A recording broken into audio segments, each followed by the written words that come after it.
Jai Guruji, Maharaj, Jai Shukrana. Guruji. Jai Guruji. Jai Guruji. It's good to know that my voice comes. Again, I'm so sorry for the interruption of the internet the other day. So we're almost there. I think today and maybe another day, let's see, we're done with the book. And just to recap what we learned yesterday, it truly is to know that we don't know anything. You know, we really absolutely, the only thing that we know is that we don't know anything.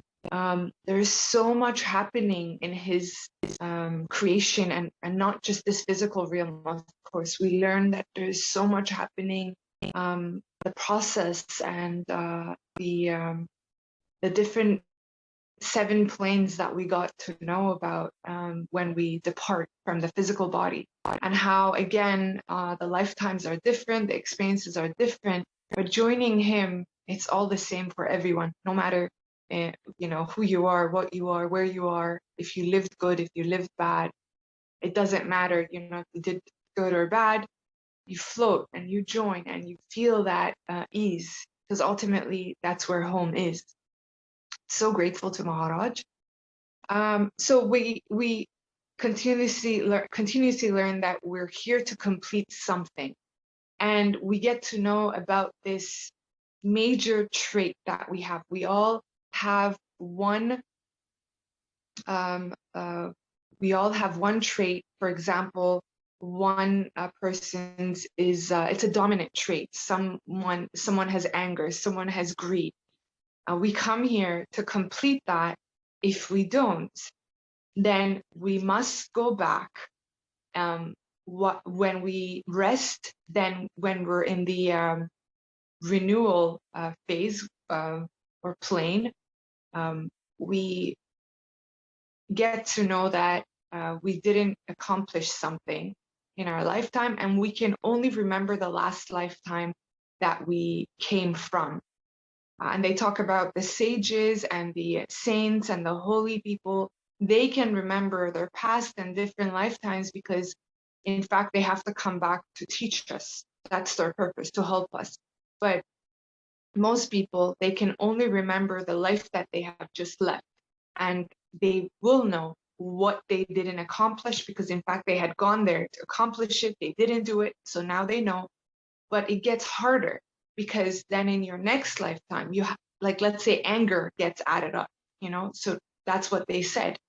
The more we let go of these things, and how Maharaj has made it so simple for us, taking care of most of it with injecting wisdom and blessing us to understand, why we must do things. I think for me, this book has opened up my world, because I knew that my master, it's and for my own well-being, I knew that I should, if someone criticizes me, judges me, I shouldn't get reactive.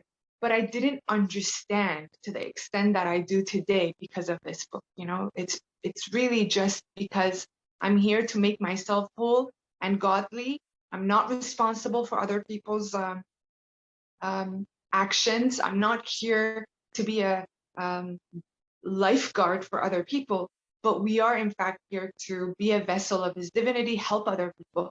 But our main purpose is to complete what we're here to complete, and be the way that he wants us to be godly. Everything must be balanced. Nature is balanced. Humans are destroying themselves. We keep talking about that. And I think there's more in this chapter.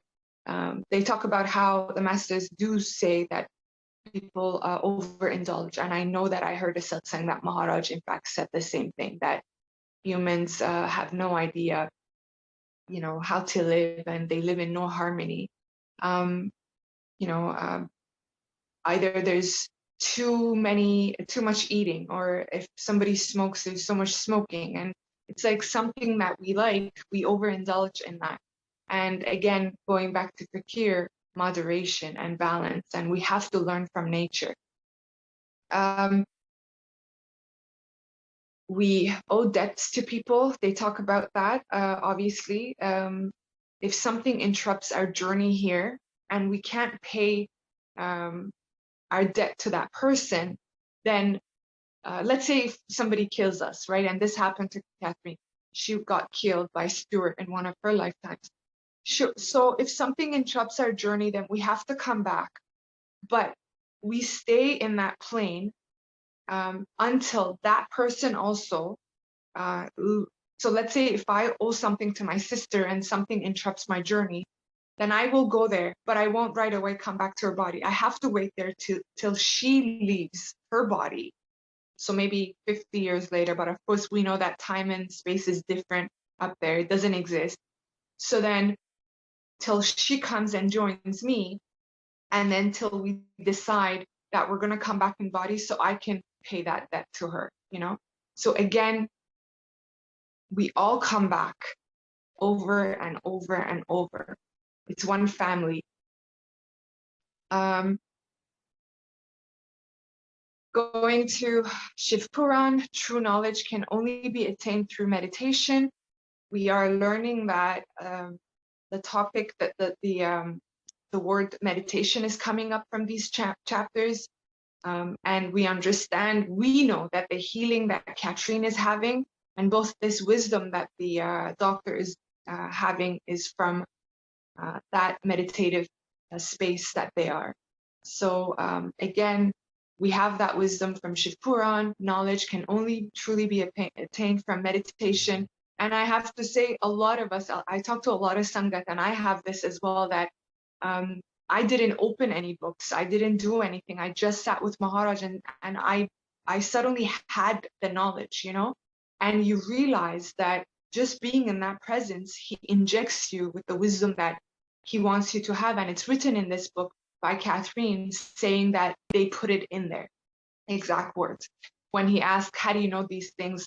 She said, they put it in your mind. So every time you need, every time you sit in meditation with Maharaj, you're in fact being injected with wisdom, which ultimately he brings these books, and it gets confirmed. So no need for books, no need for anything, but the books that Maharaj has guided for us to read, it just makes it, you know, it opens our eyes to more learning while confirming everything that he's already told us. The masters will always be there to help you complete the task that you're given. I'm going to go back to Commander Uncle Satsang, which is Guruji Maharaj talking through Commander Uncle, because he showed a dream darshan before this satsang. And in fact, Maharaj said it is him talking through Uncle. And he said that for whatever Maharaj wants you to do, he will provide everything necessary for that task to be completed. We are given that information and confirmation in this book yet again, that they tell the doctor that, you know, for whatever you're supposed to do, don't worry, the masters or the angels or the, you know, the help will come to you to guide you and to do what it's supposed to be done. I'm going to go to my own satsang. I was in Baramandir. I heard Maharaj say, take the soil from Baramandir. I literally heard that. I wasn't thinking of anything, let alone the soil of Baramandir. That was the last thing that was on my mind. But he puts it in your mind. And this is an example of what, for whatever Maharaj wants you to do, he will provide everything necessary. I totally forgot it. About 20 minutes later, I was in the women's washroom, and I see an empty, like a, you know, where you place your pills. There was an empty, small thingy there. And Maharaj said, pick it up and put the soil in.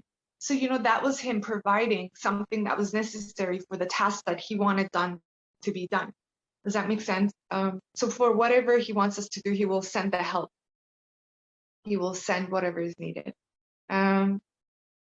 This book is truly disappearance of fear. It's all about that. The purpose of showing lifetimes to us by Maharaj is because he wants you to flow in life, to move fearlessly, fear nothing. Even though, again, my own journey, even though I had that amazing fear nothing satsang inside Langar Hall, him manifesting the newspaper, I still had fear towards a lot of things. And, it just didn't make sense. Where did I pick it up? And I think Smiley Aunty shared, her own dream and it could be something that, is shown to us from a dream that Maharaj wants us to be aware of. And for those who reached out to me and said, well, I don't have any dreams, so maybe you're not fearful. I don't know. That's why you haven't been shown the dreams. Or maybe you will after this. Maharaj knows the timing for everything. If you don't know your past life dreams, no worries. If he wants you to know, he will provide it. Nothing is in our control. Nothing. The book keeps saying that. Okay, let's continue where we left off. So basically, it was chapter 12 where we're on, and yes, it's chapter 12, right? Yes. And so again, we talked about if something interrupts your ability to pay that debt, you must return to that plane of recollection, and where you will know. I'm sorry, I think I said it wrong in my in the recap. You go to the plane of recollection, not renewal. Renewal is when you rest. Recollection is when the masters decide that you should know now what you didn't complete, and you become aware of what the task was that you didn't complete. And then you wait for that person to come. We shared that. And moving on, we read that. Okay. Okay. In the next phase, you're responsible for the life you have. You choose it. Catherine fell silent. Okay. Let's read it from here because that would make more sense. The burdens will become greater, obviously, if you don't complete it. With each life that you go through and you did not fulfill these debts, the next one will be harder. If you fulfill them, you will be given an easy life. So you choose what life you will have. In the next phase, you are responsible for the life you have. You choose it. Catherine fell silent. This was apparently not from a master. He identified himself as we of the lower levels, in comparison with those souls on the higher level, the sages. But the knowledge transmitted was both clear and practical. I wondered about the 5 other planes and their qualities. Was the stage of renewal one of those planes? And what about the learning stage and the stage of decisions? All of the wisdom revealed through these messages from souls in various dimensions of the spiritual state was consistent. The style of delivery differed. The phraseology and grammar differed. The sophistication of verse and vocabulary differed. But the content remained coherent. So again, he's talking about the masters that come through repeatedly, and he can distinguish and differentiate that they're different masters because of the style of their speech, but the content was coherent, similar. I was acquiring a systematic body of spiritual knowledge. This knowledge spoke of love and hope, faith and charity. It examined virtues and vices, debts owed to others and to one's self. It included past lifetimes and spiritual planes between lives. So I'm going to share something, and I do have Maharaj's agya in sharing these. So it says here that it's not just debts owing to other people, it's debts owing to yourself as well. And this changed my life because in March, I was, a relationship that I was in fell apart in ways that I did not understand. It just didn't make sense, If somebody saw the relationship from outside, everything looked perfect, even to myself.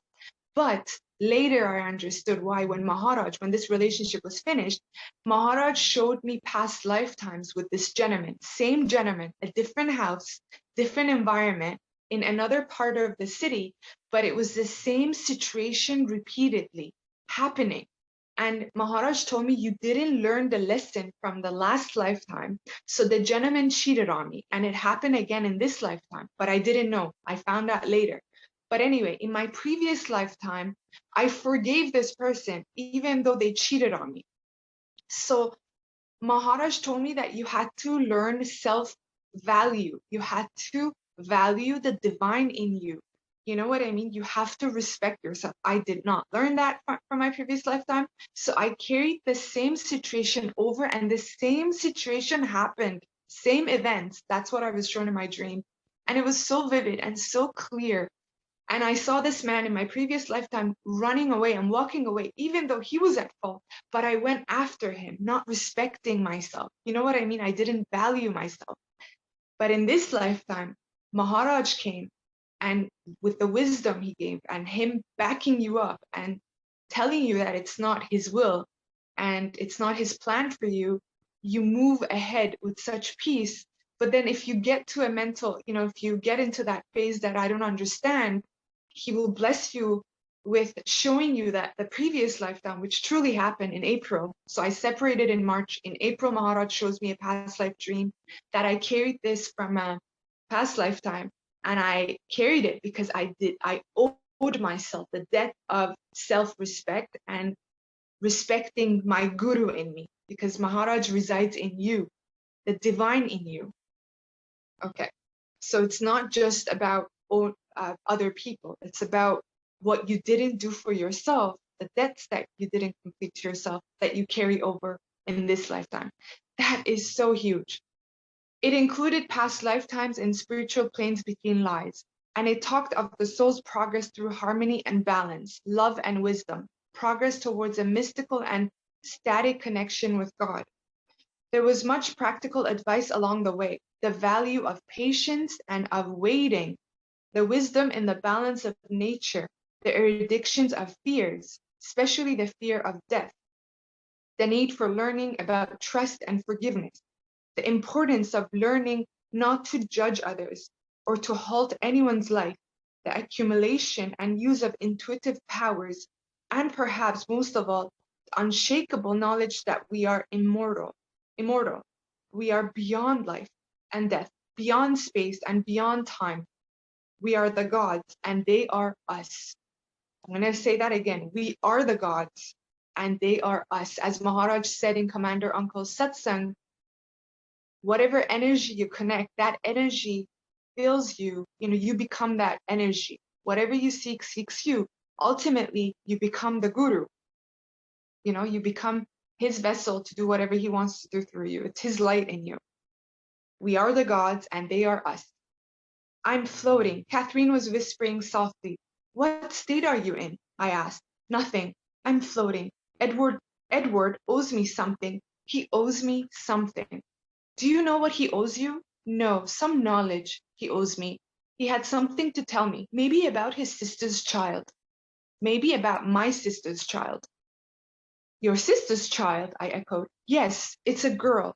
Her name is Stephanie. Stephanie? What do you need to know about her? I need to know how to get in touch with her, she answered. Catherine had never mentioned anything to me about her niece. Is she very close to you? I asked. No, but she'll want to find them. Find who? I questioned. I was confused.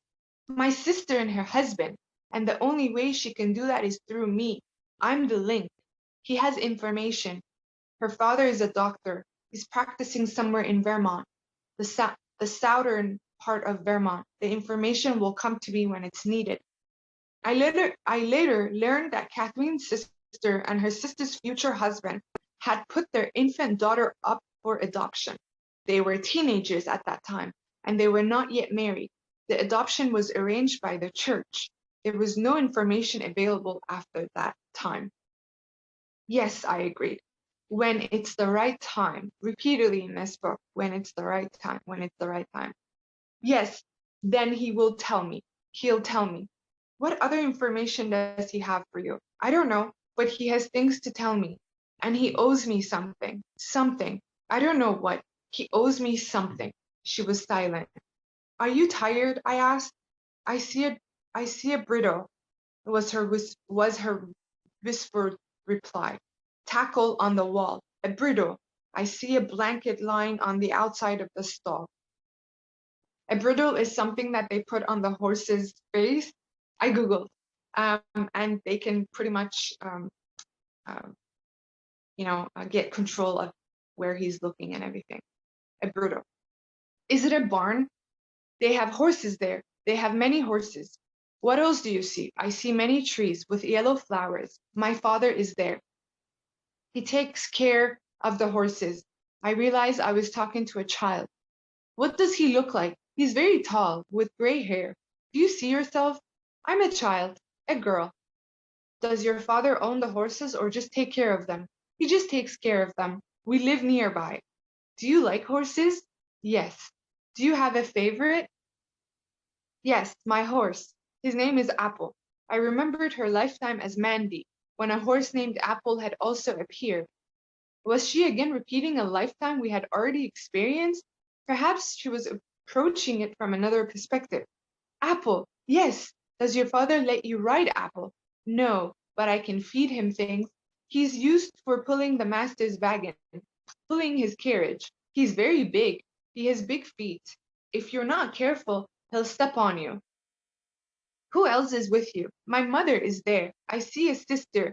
She's bigger than me. I don't see anyone else. What do you see now? I just see the horses. Is this a happy time for you? Yes. I like the smell of the barn. She was being very specific, referring to the moment in time in the barn. Do you smell the horses? Yes. The hay? Yes. Their faces are so soft. There are dogs there too, some black ones and some cats. Lots of animals. The dogs are used for hunting. When they hunt for birds, the dogs are allowed to go. Does anything happen to you? No, my question was too vague. Do you grow up on this farm? Yes, the man who is taking care of the horses. She paused. He's not really my father. I was confused. He's not your real father? I don't know. He's not my real father, no, but he's like a father to me. He's a second father. He's very good to me. He has green eyes. Look in his eyes, green eyes, and see if you can recognize him. He he's good to you. He loves you. He's my grandfather. My grandfather. He loves us very much. My grandfather loves us very much. He used to take us out with him all the time. We used to go with him to where he would drink, and we could get sodas. He liked us. My question has jolted her out of that lifetime into her observing, superconscious state. She was viewing Catherine's life now and her relationship with her grandfather. Do you still miss him? I asked. Yes, she answered softly. But you see, he has been with you before. I was explaining, trying to minimize her hurt. He was very good to us. He loved us. He never hollered at us. He used to give us money and take us with him all the time. He liked that, but he died. Yes, but you'll be with him again. You know that. Yes, I've been with him before. He was not like my father. They're very different. Why does one love you so much and treat you so well, and the other one is different? Because one has learned. He has paid a debt he has owed. My father has not paid his debt. He has come back without understanding. He will have to do it again. This is huge, for a lot of us who have people in our lives where we don't understand why they're treating themselves and us the way that they do and why they're so harmful.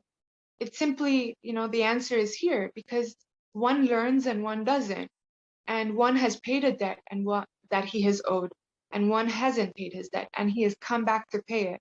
And in fact, we understand that this person is fighting it. That's why they're doing the things that they're doing, because if they truly understood, they're here to pay that debt by being kind, by being compassionate, by leaving their harmful behaviors.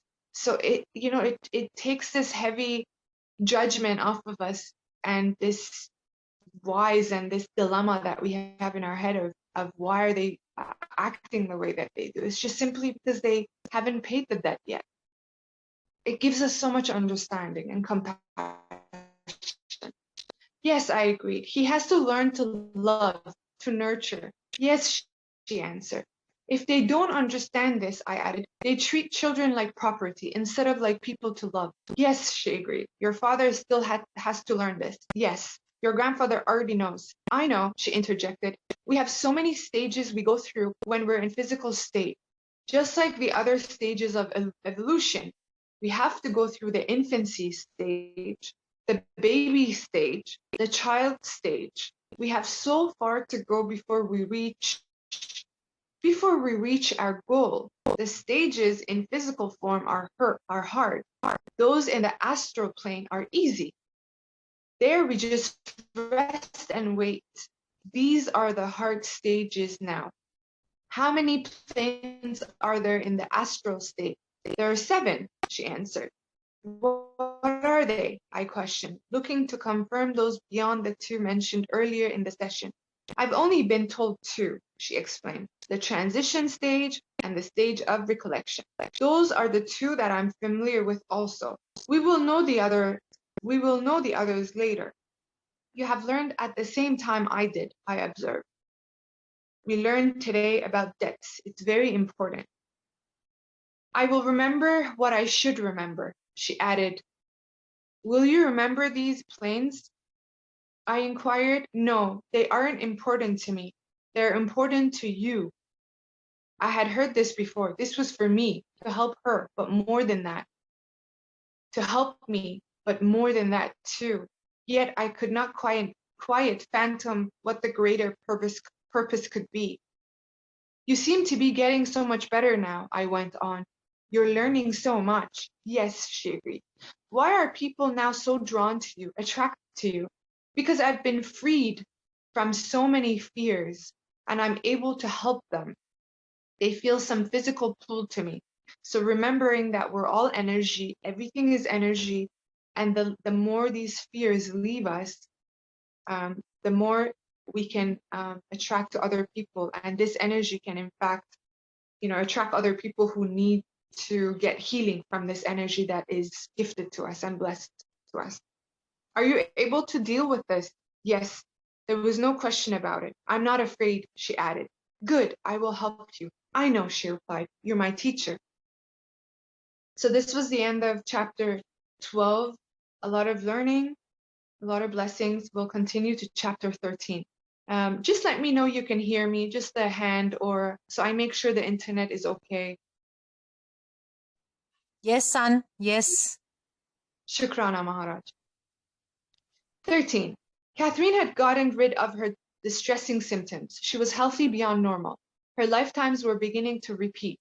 I knew we were approaching a termination point, but what I did not realize on this autumn day as she again settled into her hypnotic trance was that 5 months would elapse between this hypnosis session and her next, which would be her last. I see carvings, she began. Some of them are done in gold. I see clay. People are making pots. They're red. Some type of red material they're using. I see a brown building. Some type of brown structure. That's where we are. Are you in the brown building or near it? I'm in it. We're working on different things. Can you see yourself while you're working? I asked. Can you describe yourself, what you're wearing? Look down. What do you look like? I have some type of some long red material on. I have funny shoes like sandals. I have brown hair. I'm working on making some type of figure. It's a figure of a man. A man. He has some kind of a stick, a rod in his hand. The other people are making things out of metals. Is this done in a factory? It's just a building. The building's made out of stone. The statue that you're working on, the man with the stick, do you know who it is? No, it's just a man. He takes care of the cattle, the cows. There are lots of them, statues around. We just know what they look like. It's very funny material. It's hard to work on. It keeps crumbling. Do you know the name of the material? I don't see that. Just red. Something red. What will happen to the statue after you make it? It will be sold. Some will be sold in the marketplace. Some will be given to different nobles. Only those with the finest workmanship will be given to the houses of nobles. The rest will be sold. Do you ever deal with these nobles? No. Is this your job? Yes. Do you like it? Yes. Have you been doing this long? No. Are you good at it? Not very. Do you need more experience? Yes, I'm only learning. I understand. Do you still live with your family? I don't know, but I see brown boxes. Brown boxes, I repeated. They have little openings. They have a doorway in them, and some of the statues sit inside the door. They're made of wood, some type of wood. We have to make the statues for them. What is the function of the statues? They're religious, she answered. What religion is there, the statues? There are many gods, many protectors, many gods. People are very frightened. There are many things made here. We make games too, game boards with holes in them. Animal heads go into the holes. Animal heads go in the holes. Do you see anything else there? It's very hot and dusty, sandy. Is there water around? Yes, it comes down from the mountain. This lifetime was beginning to sound familiar too. Are the people afraid? I explored. Are there superstitious people? Yes, she answered. There's much fear. Everyone is afraid. I'm afraid too. We must protect ourselves. There is sickness. We must protect ourselves. What kind of sickness? Something is killing everyone. Lots of people are dying. From the water? I inquired. So this lifetime was told to us in the first or second chapter. So she's gone back there. From the water? Yes, it's very dry, very hot, because the gods are angry and they're punishing us. She was revisiting the lifetime with the Tanis cure. I recognized the religion of fear, the religion of Osiris and Hother. Why are the gods angry? I asked, already knowing the answer. Because we have disobeyed the laws. They are angry. What laws have you disobeyed? Those that have been set down by the nobles. How incredible. How people over centuries in the name of God have created fear in the name of religion. So we understand a lot of our fears are, from so many lifetimes back. I mean, thousands of years, and it still carried with us. You must wear certain things. Some people wear things around their necks. You must wear certain things. So he asked, how can you appease the gods? And she says, you must wear certain things. Some people wear things around their necks. They will help you with the evil. Is there a particular god that the gods fear the most? They're afraid of all of them. Do you know the names of the gods? I don't know the names. I only see them. There's one that has a human body but has the head of an animal. There's another one that looks like a sun. There's one that looks like a bird. He's black. They run a rope around their necks. Do you live through all this? Yes, I do not die. But members of your family do, I remembered. Yes, my father, my mother is okay. Your brother, my brother, he's dead. She remembered. Why do you survive? Is there something particular about you? Something you've done? No, she answered. Then changed the focus. I see something with oil in it. What do you see? Something white. It almost looks like marble. It's alabaster, some type of basin. They have oil in it. It's used to anoint the heads of the priests, I added. Yes. What is your function now? Do you help with the oil? No, I make the statues. Is this in the same brown building? No, it's later. A temple. She looked distressed for some reason. Is there a problem there for you? Somebody has done something in the temple that has angered the gods. I don't know. Was it you? No. I just see priests.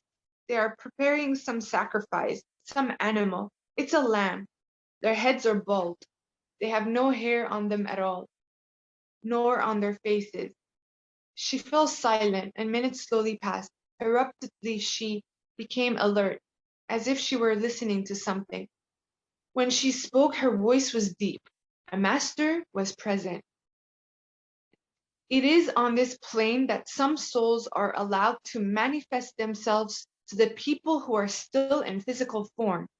They are allowed to come back, only if they have left some agreement unfulfilled. On this plane, intercommunication is allowed, but the other planes, this is where you're allowed to use your psychic abilities and communicate with people in physical form. There are many ways to do this. Some are allowed the power of sight and can show themselves to the people still in physical form. Others have the power of movement and are allowed to telepathically move objects. You only can go to this plane if it is useful for you to go there. If you have left an agreement that has not been fulfilled, you may choose to go there and communicate in some way, but that is all to which the agreement must be fulfilled. If your life has been abruptly ended, this would be a reason for you to go to this plane. Many people choose to come here because they are allowed to see those who are still in physical form and very close to them. But not everyone chooses to have communication with these. To some people, it may be too frightening. Catherine fell silent and seemed to be resting. She began to whisper very softly. So we got to understand that those who depart from their body and go to different planes have options, if necessary, to communicate with us in the physical realm.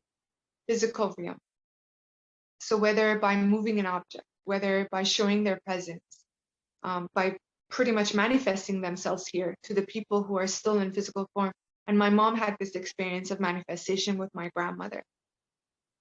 So for whatever reason that they know it's necessary. To some people, it may be frightening. Catherine fell silent and seemed to be resting. She began to whisper very softly. I see the light. Does the light give you energy? I asked. It's like starting over. It's a rebirth. How can people in physical form feel this energy? How can they tap into this and be recharged? By their minds, she answered softly. But how do they reach this state? They must be in a very relaxed state. Now we understand why Maharaj says, meditate, connect, one-on-one. They must be in a very relaxed state. This is how we can access the energy. Again, one-on-one connection. This is the only way. You can renew through light, through light. You must be very relaxed so you no longer are expending energy, but you are renewing yours. When you sleep, you get renewed. She was in her superconscious state, and I decided to expand the questioning. How many times have you been reborn? I asked. Have they all been here in this environment, the earth, or elsewhere as well? No, she answered, not all here. What other planes, what other places do you go to? I have not finished what I have to do here. I cannot move on until I've experienced all of life, and I have not. There will be many lifetimes to fulfill all of the agreements and all of the debts that are owed. But you are making progress, I observed. We always make progress. Wonderful. We always make progress. How many times have you been through lifetimes on Earth? 86. 86? Yes. Do you remember them all? I will, when it is important for me to remember them. Again, confirmation, when it is important for us to remember them. We had experienced either fragments or major portions of 10 or 12 lives, and lately these had been repeating. Apparently, she had no need to remember the remaining 75 or so lifetimes.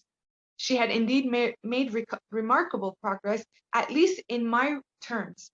What progress she made from this point might not depend on the recollection of lifetimes. Her future progress might not even depend on me or my help.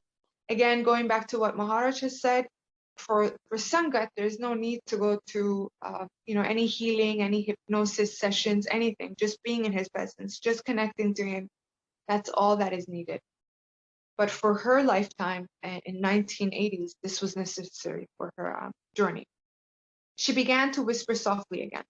Some people touch the astral plane by using drugs, but they do not understand what they have experienced, but they have been allowed to cross over. I had not asked her about drugs. She was teaching, sharing knowledge, whether I asked specifically or not. Can't you use your psychic powers to help you progress here? I asked. You seem to be developing these more and more. Yes, she agreed. It is important, but not so important here as it will be in the other planes. That is part of evolution and growth. Important to me and to you? Important to all of us, she replied. How do we develop these faculties? You develop through relationships. There are some with higher powers who have come back with more knowledge. They will seek out those who need the development and help them. She lapsed into a long silence, leaving her superconscious state. She entered another lifetime. I see the ocean. I see a house near the ocean. Near the ocean. It's white. The ships come and go from the port. I can smell the seawater. Are you there? Yes. What is the house like? It's small. It has some type of tower on the top, a window where you might look out onto the sea. It has some type of telescope. It's brass, wood and brass. Do you use this telescope? Yes, to look for the ships. What do you do? We report the merchant vessels when they come into the port. I remembered she had done this in another past lifetime, when she was Christian, the sailor whose hand was wounded during a naval battle. Are you a sailor? I asked, looking for confirmation. I don't know, maybe. Can you see what you're wearing? Yes, some type of white shirt and brown short pants and shoes with big buckles. I'm a sailor later in my life, but not now. She could see into her future, but the act of doing so caused her to jump ahead into that future. I'm hurt, she winced, writhing in agony. My hand is hurt. She was indeed Christian, and she was again reliving the sea battle. Was there an explosion? Yes. I smell gunpowder. You will be all right, I reassured her, already knowing the outcome. Many people are dying. She was still agitated. The sails are torn. Part of the port side has been blown away. She was scanning the ship for damage. We must repair the sails. They must be repaired. Do you recover? I asked. Yes, it's very difficult to stitch the fabric on the sails. Are you able to work with your hand? No, but I'm watching others. Sails. They're made of canvas, some type of canvas, very hard to stitch. Many people are dead. They have much pain. She winced. What is it? This pain in my hand. Your hand heals. Go ahead in time. Do you sail again? Yes, she paused. We are in South Wales. We must defend the coastline. Who is attacking you? I believe they're Spanish. They have a large fleet. What happens next? I just see the ship. I see the port. There are shops. In some of the shops, they make candles. There are shops where they buy books. Yes. Do you ever go in the book shops? Yes, I like them very much. The books are wonderful. I see many books. The red one is with history. They are written about towns, the land. There are maps. I like this book. There is a shop where they have hats. Is there a place where you drink? I remembered Christian's description of the ale. Yes, there are many, she responded. They serve ale. Very dark ale, with some type of meat, some mutton and bread, very large bread. The ale is very bitter, very bitter. I can taste it. They have wine too, and long wooden tables. I decided to call her by name and see her respond. Christian, I called empathically. She answered loudly with hesitation. Yes, what do you want? Where is your family, Christian? They are in an adjacent they are in adjacent oh my god, I can't say this word. They are in the other town. We sailed from this port. Sorry. Who is in your family? I have a sister, Mary. Where is your girlfriend? I don't have one. Just a woman in the town. Nobody special? No, just a woman. I return to sailing. I fight in many battles, but I am safe.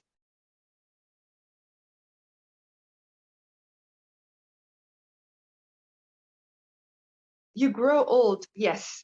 Do you ever marry? I believe so. I see a ring. Do you have children? Yes, my son will also sail. There's a ring with a hand. It's a hand holding something. I can't see what. The ring is a hand. It's a hand clasping something. Catherine began to gag. What's wrong? The people on the ship are sick. It's from the food. We've eaten some food that is bad. It's salt pork. Her gagging continued. I took her ahead in time and the gagging ceased. I decided not to progress her through Christian's heart attack again. She was already exhausted, and so I brought her out of the trance. So this was the end of chapter 13. Moving on to chapter 14. 3 weeks passed before we met again. My brief illness and her vacation had caused a delay. Catherine continued to prosper during this period, but whenever we began the session, she seemed anxious. She announced that she was doing so well and feeling so much better that she did not feel hypnosis could help her any more than it already had. She was right, of course. Under ordinary circumstances, we might have begun terminating therapy weeks ago. We had continued in part because of my interest in the messages from the masters and because some minor problems still persisted in Catherine's present-day life. Catherine was nearly cured, and the lifetimes were repeating. But what if the masters had more to tell me? How could we communicate without Catherine? I knew she would continue her sessions if I insisted, but I did not feel right about insisting. With some sadness, I agreed with her. We chatted about the events of the past 3 weeks, but my heart was not in it. 5 months drifted by. Catherine maintained her clinical improvement. Her fears and anxieties were minimal. The quality of her life and her relationships were dramatically uplifted. She was dating other men now, although Stuart was still in the picture. For the first time since she was a young child, she felt some joy and real happiness in her life. Shukrana Guruji Maharaj. Occasionally, we would pass each other in the hallway or in the cafeteria line, but we had no formal doctor-patient contact. Winter passed and spring began. Catherine scheduled an appointment in the office. She had been having a recurring dream about a religious sacrifice of some sort that involved snakes in a pit. People, including herself, were being forced into the pit. She was in the pit, trying to climb out by digging her hands into the sandy walls. The snakes were just below her. At this point in the dream, she would awaken, her heart pounding wildly. Despite the long hiatus, she fell quickly into a deep, despite the long, obviously meaning the time that they had away from one another, from the sessions, she fell quickly into a deep hypnotic state. Not surprisingly, she was instantly back in an ancient lifetime. It's very hot where I am, she began. I see 2 black men standing near stone walls that are cold and damp. They have headpieces on. There is a rope around their right ankles. The rope is braided with beads and tassels coming off it. They are making a storage house out of stone and clay, putting wheat in it, some type of crushed grain. The grain is brought in a cart with iron wheels. Woven mats are on the cart or part of it. I see water, very blue. Someone in charge is giving the orders to the others. There are 3 steps down into the granary. There is a statue of a god on the outside. He has the head of an animal, a bird, and the body of a man. He's a god of the seasons. The walls are sealed with some sort of tar to prevent air from coming in and to keep the grain fresh. My face is itching. I see blue beads in my hair. There are bugs or flies around, making my face and hands itch. I put something sticky on my face to keep them away. It smells terrible. It smells terrible. The sap from some tree. I have braids in my hair and beads in my braids with gold strings. My hair is dark black. I am part of the royal household. I am there because of some feast. I have come to watch an anointing of priests, a festivity to the gods for the coming harvest. There are only animal sacrifices, no human. Blood from the sacrificed animals runs from a white sand into a basin. It runs into the mouth of a serpent. The men wear small gold hats. Everyone is dark-skinned. We have slaves from other lands, from across the sea. She fell silent, and we were waiting. As if the months had never passed, she seemed to become vigilant, listening to something. All is so fast and complicated, what they're telling me, about change and growth and different planes.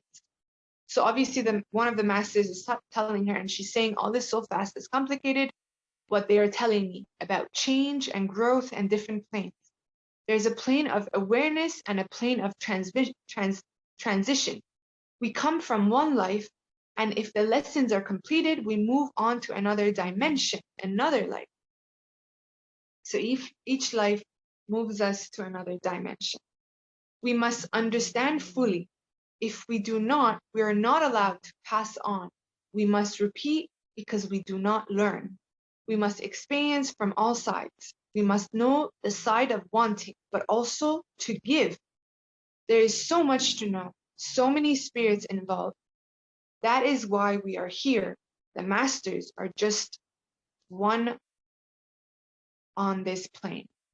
The masters are just one on this plane. Catherine paused, then spoke with the voice of the poet master. He was speaking to me. What we tell you is for now. You must now learn through your own intuition.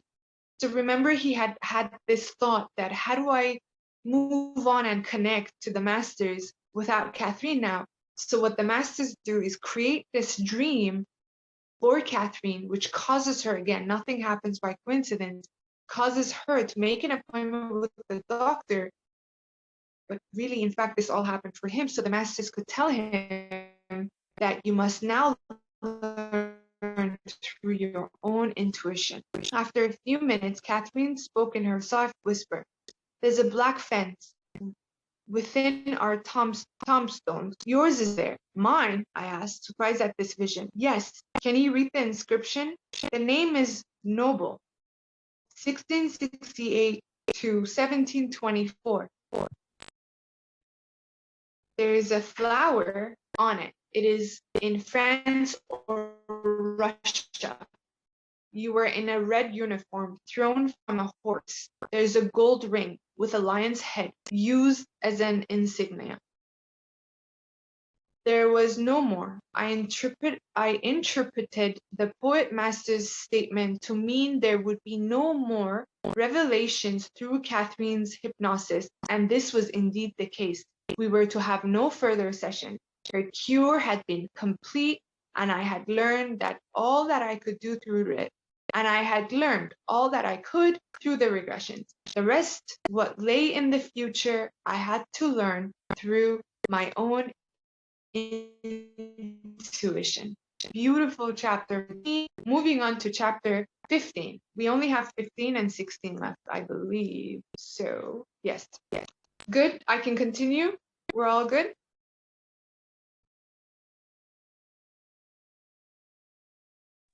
Yeah, son. Yes.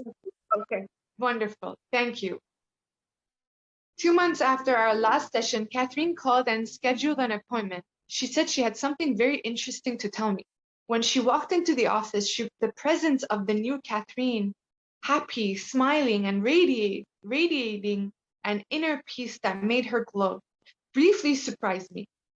For a moment, I thought about the old Catherine and how far she had come in such a very short time.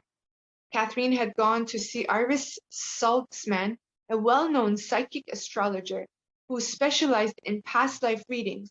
I was a little bit surprised, but I understood Catherine's curiosity and her need to seek more added confirmation for what she had experienced. I was glad she had the confidence to do this. Catherine had recently heard about Iris from a friend. She had called and made an appointment without telling Iris about anything that had transpired in my office. So this psychic had no idea of her past, their experiences with this doctor. Iris had asked her only for the date, time, and place of her birth. From this, Iris explained to her she would construct an astrological wheel that, in conjunction with Iris's intuitive gifts, would enable her to discern details from Catherine's past lives. This was Catherine's first experience with a psychic, and she really didn't know what to expect. To her amazement, Iris validated most of what Catherine had discovered under hypnosis. Iris gradually worked herself into an altered state by talking and by making notations on the hastily constructed astrological graphs. Hastily constructed astrological graphs. Minutes after she had entered the state, Iris reached for her own throat and announced that Catherine had been strangled and had her throat cut in a previous life. That life that Stuart cut her throat. The throat cutting had been in a time of war, and Iris could see flames and destruction in the village many centuries ago. She said that Catherine had been a young man at the time of her death. Iris's eyes appeared glazed as she next described Catherine as a young male dressed in a naval uniform with a short black pants and shoes with odd buckles on them. Suddenly, Iris grabbed her left hand and felt a throbbing pain, exclaiming that something sharp had entered and damaged the hand, leaving a permanent scar. There were large sea battles. There were large sea battles, and the location was off of the English coast. She went on to describe a life of sailing. Iris described more fragments of lifetimes. There was a brief life in Paris, where Catherine was again a boy and had died young, in poverty. Another time, she was a female American Indian on the southwest Florida coast. During this lifetime, she was a healer and walked around barefoot. She was dark-skinned and had odd eyes. She would apply ointments to wounds and give herbal medicines, and she was very psychic. She loved to wear blue stone jewelry, a lot of lapis with a red stone intertwined. In another lifetime, Catherine was Spanish and had lived as a prostitute. I remember hearing of this spiritual leader, Shri M, and he went on to say in one of his speeches that he remembered that he was also a prostitute in one of his lifetimes, you know. So we come to understand, you know, how some people already come with this wisdom that they shouldn't judge anyone, whether they're, you know, any other person's current life choices. And some people don't have that wisdom. So we understand that those who do probably lived that lifetime, you know, as a prostitute themselves. That's why they don't judge in this lifetime if they see a prostitute. And those who do judge, because they haven't gone through it, gives us so much understanding, you know. It makes us become respectful of all, you know, to that person who judges and to that person who doesn't judge. We understand there's a deeper meaning in their awareness and their experiences. She had lived as a prostitute. Her name began with the letter L. She lived with an older man. We know that it's Louisa from one of the lifetimes that she talked about in the first couple of chapters. In another life, she was the daughter of a wealthy father who had many titles. Iris was the family crest on mugs in the large house. Oh, sorry.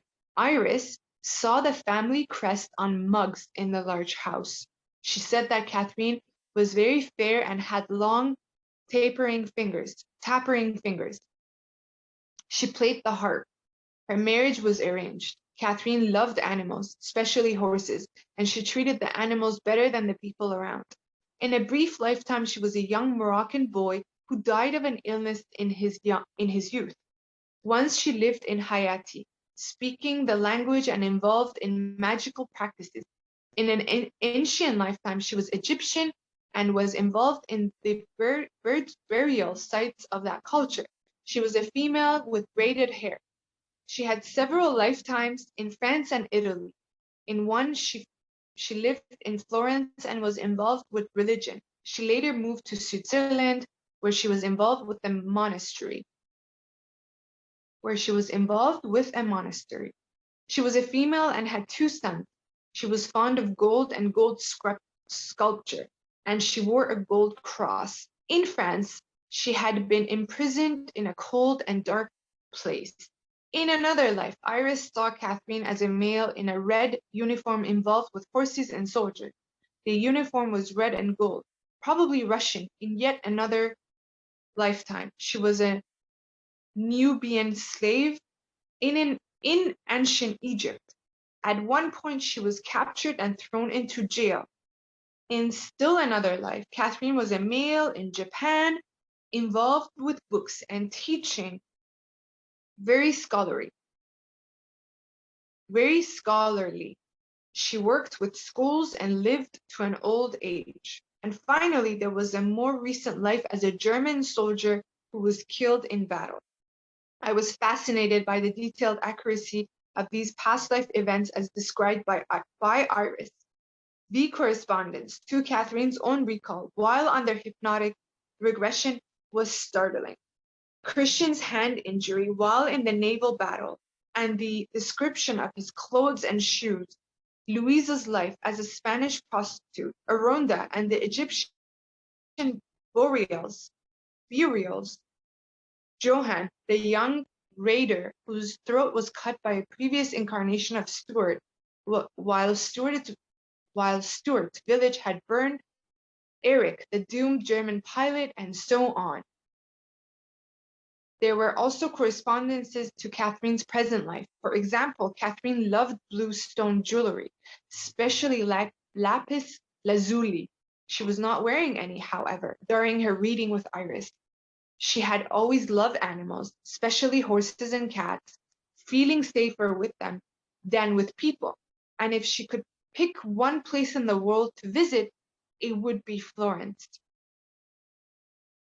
By no means would I call this experience a valid scientific experiment. I had no way of controlling the variables, but it happened, and I think it is important to relate it here. I am not sure what occurred that day. Perhaps Iris unconsciously used telepathy and read Catherine's mind, since the past lifetimes were already in Catherine's subconscious. Or perhaps Iris really was able to discern past life information by the use of her psychic abilities. However, it was done. The two of them obtained the same information by different means. When Catherine had arrived at through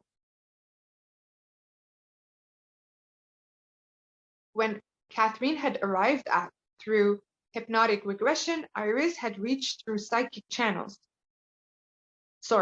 What Catherine had arrived at through hypnotic regression, Iris had reached through psychic channels. So her way of reaching those lifetimes were through the hypnotic regression. Iris's was through the psychic channels. So again, different dimensions, different tools, different experiences. Very few people would be able to do what Iris did. Many people who call themselves psychics are merely capitalizing on people's fears as well as their curiosity about the unknown.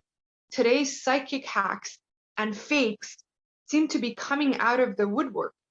That's why Maharaj says, do not get involved with these kind of work. Do not, because they don't know in what, I think it's chapter 27 in the Divine Light, where we are told a satsang of a new auntie, who, of course, her husband goes to Maharaj first, and Maharaj says, what does your wife do? And obviously he knew.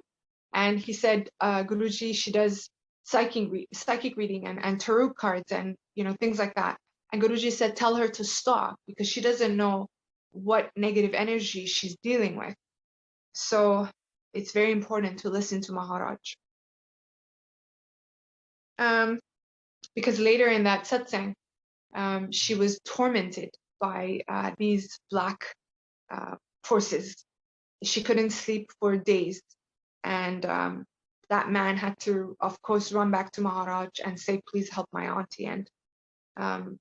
And she did, in fact, go to Guruji, and later she got a beautiful job at IBM. So Shukrana Maharaj. Today, psychic hacks and fakes seem to be coming out of the woodwork. The popularity of books such as Shirley MacLaine's Out on a Limb has brought forth a torrent of new trance mediums. Many rove around advertising their presence locally, and they sit in a trance, telling an enraptured and awestruck audience such platitudes as if you are not in harmony with nature, nature will not be in harmony with you. These pronouncements are usually intoned in a voice quite different from the medium's own, often tinged with a foreign accent of some sort. The messages are vague and applicable to a wide variety of people. So he's talking about, these fake messages, that these just a vague message that they use to pull these people to themselves for the sake of for money making. Often the messages deal principally with the spiritual dimensions, which are difficult to evaluate. It is important to weed out the false from the true so that the field is not discredited. Serious behavioral scientists are needed to do this important work. Psychiatrists are necessary to make diagnosis assessments, to rule out mental illness, malingering, faking, and sociopathic conning tendencies. Statisticians, psychologists, and physicians are also vital for these evaluations and for further testing.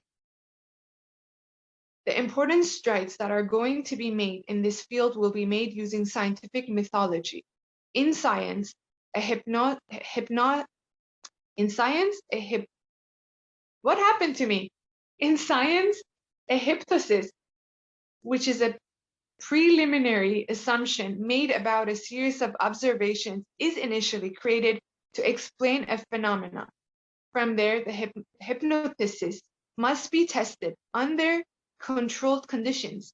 The results of these tests must be proved and replicated before a theory can be formed. Once the scientists have what they think is a second, oh my God, I'm so sorry for this bad reading. Once the scientists have what they think is sound theory, it must be tested again and again by other researchers, and the result should be the same. It gives you so much shukrana to Maharaj that we don't need to be involved in any of this. The detailed, scientifically acceptable studies of Dr. Joseph B. Rhine and at Duke University, of Dr. Ian Stevenson at the University of Virginia, Department of Psychiatry, of Dr. Gertrude Schmidler at the College of City of New York, and the many other curious researchers prove that this can be done. So we have finished chapter 15, and I know I've gone ahead, but I just want to see how, let's leave chapter 16. So one more day, that's it. Tomorrow, and we are done the book. So beautiful, written. We don't really need to know the lifetimes, but I think for a lot of us, it was important to recognize where we pick up the fears, and maybe something similar has happened to us.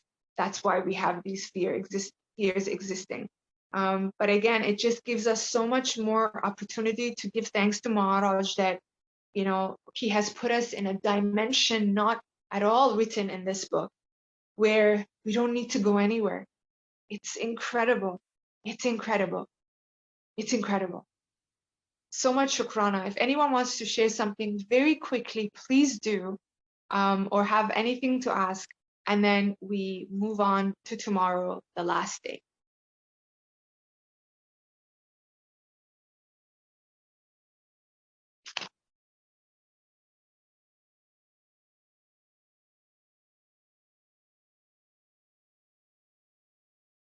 Okay. So we are good, right? Oh, there's a chat. Let me see if anyone.